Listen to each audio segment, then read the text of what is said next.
The LG G7 is dead. The phone that we were expecting to see at the end of February has been cancelled and instead replaced by a new and entirely different kind of LG flagship.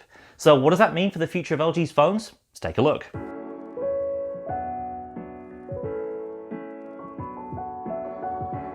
Right before the CES show in January, LG let slip that it would be retiring the G brand, its flagship series that had a real hit and miss track record over the past 5 years or so. Some, like the G4 and G6, I remember fondly. Others, like the G5 and G Flex 2, ranged from disappointing to hot garbage.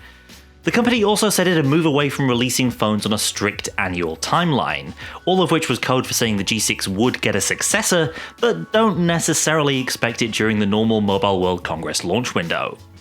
From now on, LG is poised to do its own thing, with the new CEO Jo Song-jin saying that it wouldn't necessarily launch new phones just because other rivals do. Perhaps a nod to the fact that LG hasn't done so well when it's tried to directly fight Samsung's Galaxy S and Galaxy Note launches. Then came the bombshell that the phone which had been in development as the LG G7 had been scrapped by the new CEO, meaning this wasn't just a branding reset, LG would now be reworking the product side as well. According to reports from the Korean press, the new launch date for the replacement flagship is to be decided on during the Lunar New Year holiday, right before Mobile World Congress, with a possible April launch date being mulled. That's where things get a little confusing. If LG really was throwing everything out and starting afresh, we'd be looking at way later than early spring, more like Q4 2018 at the very earliest. Designing and engineering a smartphone from the ground up takes a lot longer than just a couple of extra months.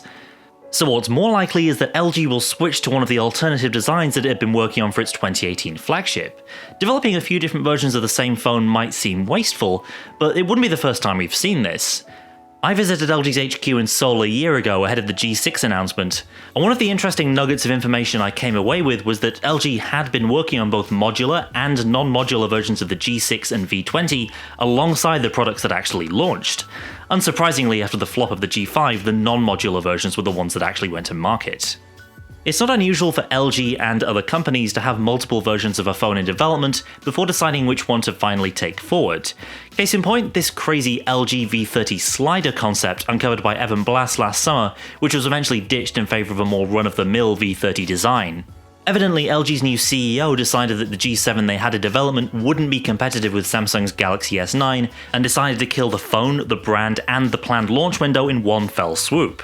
A drastic move, sure, but the rest of LG has been propping up the loss-making mobile division for 11 quarters now, and for a new incoming boss, the urge to shake things up is understandable. That could mean something new and radical in an LG flagship that isn't just a slightly different take on what Samsung's already doing really well. As someone who's appreciated many of LG's phones over the years, the company is at its best when it's creating unique products, and not just trying to stay ahead of its local rival. As for the name of LG's 2018 flagship, one possibility was suggested recently by Evan Blass, who spotted the name LG Icon being trademarked for phones and LG Iconic for smartwatches, which would be fine, I guess, and certainly a bit more meaningful than just another letter and a number. As for the LG G7 itself, well, we can only imagine what the cancelled phone would have been like. Presumably the few that do exist are set to live out their days in storage in Korea, passing the time alongside other canned products like the LG Rolling Bot. So it's going to be a weird year for LG. We should hopefully find out more about what the company's got planned in the next month or so. In the meantime, subscribe to Android Central here on YouTube so you don't miss all the latest Android developments out of MWC and beyond. Thanks for watching, and I'll see you next time.